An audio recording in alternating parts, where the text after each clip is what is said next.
Quelques indices pour ces exercices de mathématiques. On va prendre le A, le petit A de chacun des exercices pour voir comment ça se passe et j'espère que vous pourrez continuer ensuite. Donc dans l'exercice 5, on vous demande de recopier les mesures qui sont écrites et de les convertir en millimètres, c'est-à-dire de me dire combien est-ce que ça fait de millimètres. Donc la première, c'est 2 mètres et 3 décimètres. Donc je l'ai déjà marqué dans le tableau. J'ai donc mis le 2 dans les mètres et le 3 dans les décimètres. On veut savoir combien ça fait de millimètres, donc je vous ai dit, on recopie les chiffres au même endroit, donc le 2 il ne change pas, il est là, le 3 il ne change pas, il est là ici, mais par contre on entoure d'une façon différente et cette fois-ci on veut savoir combien ça fait de millimètres. Donc on va aller tout au bout jusqu'au millimètre comme ça, c'est tout ça qu'il faut qu'on entoure pour savoir combien ça fait de millimètres, et comme vous le voyez, ben, il va falloir remplir les trous avec des zéros. Un zéro ici et un zéro là. Donc mon 2 mètres et 3 décimètres, c'est la même chose que 2300 millimètres.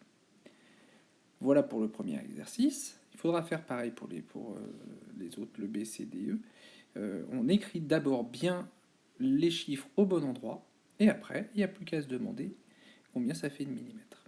Pour l'exercice 6, on vous demandait de recopier, donc 320 millimètres, et de me dire combien ça fait de centimètres. Donc là encore, j'ai recopié mon 320 millimètres, il est ici, là, et on veut savoir combien est-ce que ça fait de centimètres cette fois-ci.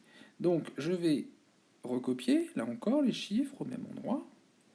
Donc le 3 il est là, le 2 il est ici, et puis je peux mettre le 0. Par contre, je veux savoir combien est-ce que ça fait de centimètres. Donc pour savoir combien ça fait de centimètres, il faut que je m'arrête au centimètre ici. Donc je prends tout jusqu'au centimètre. Ben, comme vous voyez, j'en ai 32. Et il y a 0 mm. Alors ça ferait 32 cm et 0 mm, mais du coup, lui, il peut disparaître parce qu'on n'en a pas besoin. Pour le dernier exercice, avant-dernier exercice, on recopie 600 cm, et puis on veut savoir cette fois-ci, 600 cm, c'est 60 quoi? On écrit bien nos 600 cm, je les ai mis ici,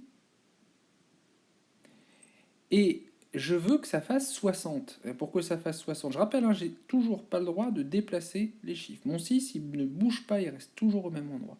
Mais si je veux m'arrêter à 60, dans ce cas-là, il faut que je m'arrête ici. Je ne sais pas si je vais pouvoir écrire. Il ne veut pas. Hop. Donc mon 60, il faut que je m'arrête là. Et du coup, c'est 60 quoi? C'est 60 décimètres. Pour le dernier exercice, il faut que vous rangiez les nombres dans l'ordre décroissant. Alors, décroissant, c'est du plus grand au plus petit, mais ça n'a pas une très grosse importance. Écrivez-les tous dans votre tableau de conversion des mesures. Faites bien, donc vous les écrivez les uns en dessous des autres. Faites bien attention de les mettre au bon endroit. Et normalement, si vous faites ça, vous allez voir tout de suite lequel est le plus grand, lequel est le plus petit, et vous allez pouvoir les ranger beaucoup plus facilement. On se méfie, là, tant que les unités ne sont pas les mêmes, on ne peut pas savoir lesquels sont les plus grands et lesquels sont les plus petits. Mettez-les dans votre tableau de conversion des mesures.